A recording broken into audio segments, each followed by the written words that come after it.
രണ്ട്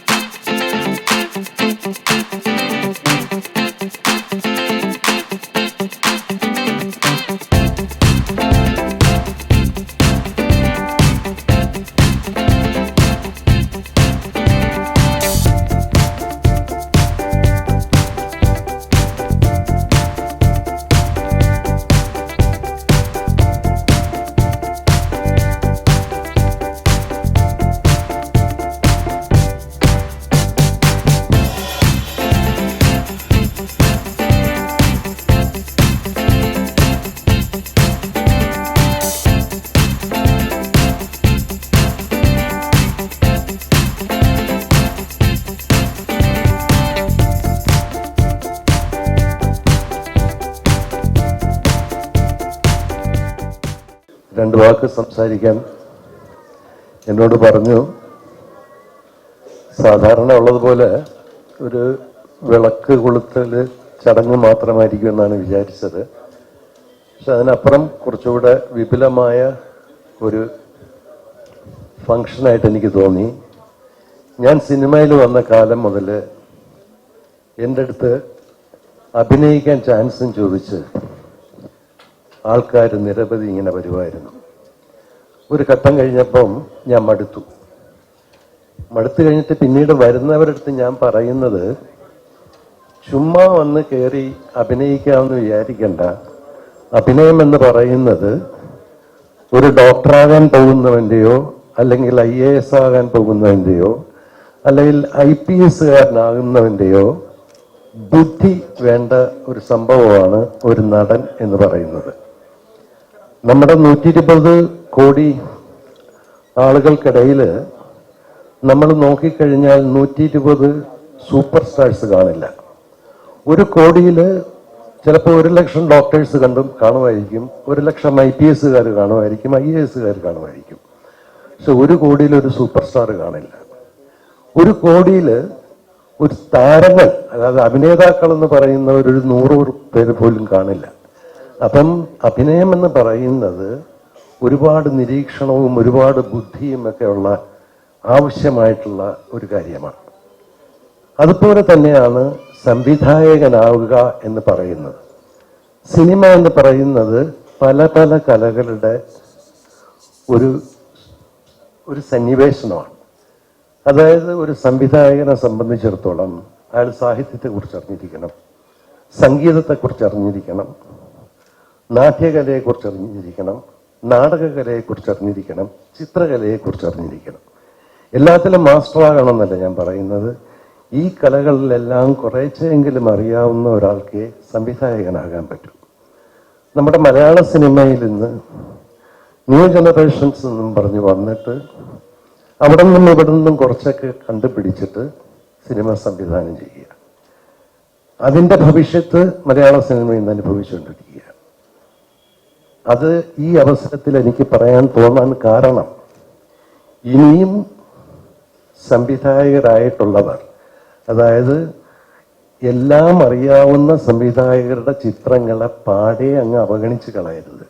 മലയാള സിനിമയിൽ സംവിധായകരെന്ന് പറയുന്നവരുടെ സ്ഥാനം വളരെ വളരെ ഉന്നതിയിൽ നിൽക്കുന്നതാണ്. ടെക്നോളജിയുടെ ഒരു അംശം മാത്രം വെച്ചിട്ട് സിനിമ ചെയ്യുക, എല്ലാം കൂടെ ഉള്ളവർക്ക് സംവിധായകരാകാൻ പറ്റുള്ളൂ. ശ്രീ മമ്മൂട്ടിയെ പ്രത്യേകം എടുത്ത് പറയേണ്ട ഒരു കാര്യം, അദ്ദേഹം ആത്മാർത്ഥമായിട്ട് പുതിയ പ്രതിഭകളെ ഇവിടെ കൊണ്ടുവരാൻ വളരെ വളരെ ശ്രമിച്ചിട്ടുണ്ട്. പലരെയും ഉയർത്തിക്കൊണ്ടുവരാൻ അദ്ദേഹം ശ്രമിച്ചിട്ടുണ്ട്. പലത്തിലും വിജയിച്ചിട്ടുമില്ല. പക്ഷേ ഇപ്പോ മമ്മൂട്ടി പഴയത് എന്ന് ന്യൂ ജനറേഷൻ വിശേഷിപ്പിക്കുന്ന സിദ്ദീഖിന്റെ പടത്തിൽ അഭിനയിച്ചപ്പം ഭാസ്കർ റാസ്കൽ ഒരു ഹിറ്റായി. ഇപ്പം കമലിന്റെ പടത്തിൽ അഭിനയിക്കാൻ പോവുകയാണ്. ഈ സിനിമ ഹിറ്റാകണമേ എന്ന് ഞാൻ ആത്മാർത്ഥമായിട്ട് പ്രാർത്ഥിക്കുന്നു. കാര്യം അത് മലയാള സിനിമയുടെ ആവശ്യമാണ്. അതുണ്ടാകട്ടെ എന്ന് പ്രാർത്ഥിച്ചുകൊണ്ട് താങ്ക് യു. നമുക്കൊരു കൂട്ടുവേണ്ടെന്ന് വിളിച്ചിട്ടാണ് ഞാൻ കമലിനെ ആദ്യം കേട്ടത്. കമൽ തുടങ്ങിക്കോ. ഈ സിനിമയുടെ കഥ എന്താണെന്ന് ഇപ്പൊ പറയോ? ഈ കഥ പറഞ്ഞാൽ പിന്നെ സിനിമ കണ്ട കാര്യം ഉണ്ടാവില്ല. ശരി ശരി. അപ്പൊ ഈ പണ്ടൊക്കെ നോട്ടീസിൽ കഥാസാരം എഴുതുമായിരുന്നു, അവസാനം ശേഷം സ്ക്രീനിൽ എന്ന് പറയാം. അതെ. ഉട്ടോപ്യൻ രാജാവ് ശേഷം സ്ക്രീനിൽ ഉട്ടോപ്യ എന്നാണ് വേണേ പറയുന്നത്. ഞാൻ അതിന്റെ റൈറ്റർ ശ്രീ പി എസ് റഫീഖിനെ വിളിക്കുകയാണ് വേദിയിലേക്ക്. ഈ ഇതിനകത്ത് ഇവിടെ നമ്മുടെ ആങ്കർ കുട്ടിക്ക് അറിഞ്ഞിട്ടോ അറിയാതെയോ യുട്ടോപ്യ എന്നാണ് പറഞ്ഞത്. ശരിക്കും അങ്ങനെ പറയുമെന്ന് അറിഞ്ഞുകൂടെ എനിക്ക്. യുട്ടോപ്യ അല്ല, ഉട്ടോപ്യ.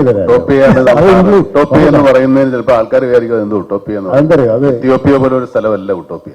ഉട്ടോപ്യ എന്ന് പറയുന്നത് നമ്മളെ ഈ സങ്കല്പ നഗരമാണ്. ഉട്ടോപ്യ സങ്കല്പ രാജ്യമാണ്. അവിടെ എല്ലാ സൗകര്യങ്ങളും ഉള്ള, നമ്മളൊക്കെ വിചാരിക്കില്ലേ ഉട്ടോപ്യൻ ഐഡിയ, അങ്ങനെ ഒന്നില്ല.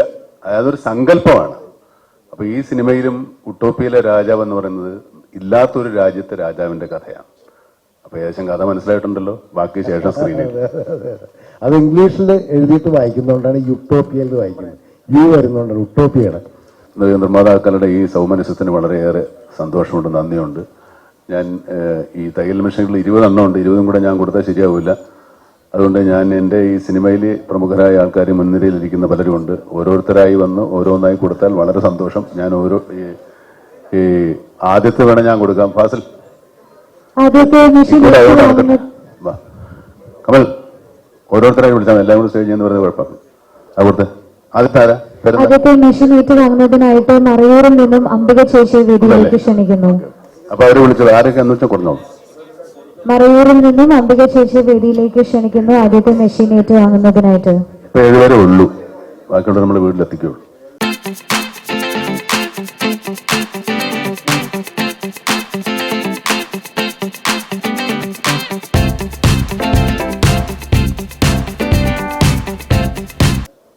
ക്ഷണം സ്വീകരിച്ച് എല്ലാ ആശംസകളും അർപ്പിക്കുവാൻ ഇവിടെ എത്തിയിട്ടുള്ള എല്ലാവർക്കും ഒരു വല്ലാത്ത സന്തോഷത്തിന്റെ ഇതിലാണ് ഞങ്ങൾ നിൽക്കുന്നത്. കാരണം ചെറുപ്പകാലത്ത് സിനിമ കാണുന്ന സമയത്തും ഓരോ സിനിമകൾ കാണുമ്പോഴും, ഇപ്പൊ ജെയിംസ് ബോണ്ടിന്റെ സിനിമ കണ്ടാലും രജനീകാന്തിന്റെ സിനിമ കണ്ടാലും അതൊക്കെ മലയാളത്തിലേക്ക് മമ്മൂക്കായ നായകനാക്കി ചെയ്യണമെന്ന് ആഗ്രഹിച്ചിട്ടുണ്ടായിരുന്നു. പാറ്റിക്കയുടെ പൂവിന് പുതിയ പൂന്തന്നൽ എന്ന സിനിമയുടെ ഷൂട്ടിംഗ് സമയത്താണ് ആദ്യമായി മമ്മൂക്കായെ കാണുന്നത്. കാണാൻ പറ്റിയില്ല, മതിലിൽ കയറി ഇങ്ങനെ നിന്ന് തലകുത്തി താഴ്ത്തി വന്നു. പിന്നെ മമ്മൂക്കായെ കാണുന്നത് പ്രൊഡ്യൂസർ അസോസിയേഷന്റെ ഒരു മീറ്റിങ്ങിലാണ്. ആ സമയത്ത് മമ്മൂക്ക ഇങ്ങനെ എന്റെ കയ്യിലൊന്നും തട്ടിപ്പോയി, രോമാഞ്ചം കൊണ്ടുപോയി. ഇപ്പോഴും ആ രോമാഞ്ചമുണ്ട്. ആ മമ്മൂക്കയെ വെച്ച് ഒരു സിനിമ എടുക്കാൻ പറ്റുന്നതിൽ ഞങ്ങൾക്ക് രണ്ടുപേർക്കും വളരെ സന്തോഷമുണ്ട്. ക്ഷണം സ്വീകരിച്ച് ഇവിടെ എത്തിയ എല്ലാവർക്കും ഹൃദയത്തിന്റെ ഭാഷയിൽ നന്ദി രേഖപ്പെടുത്തുന്നു. Thank you.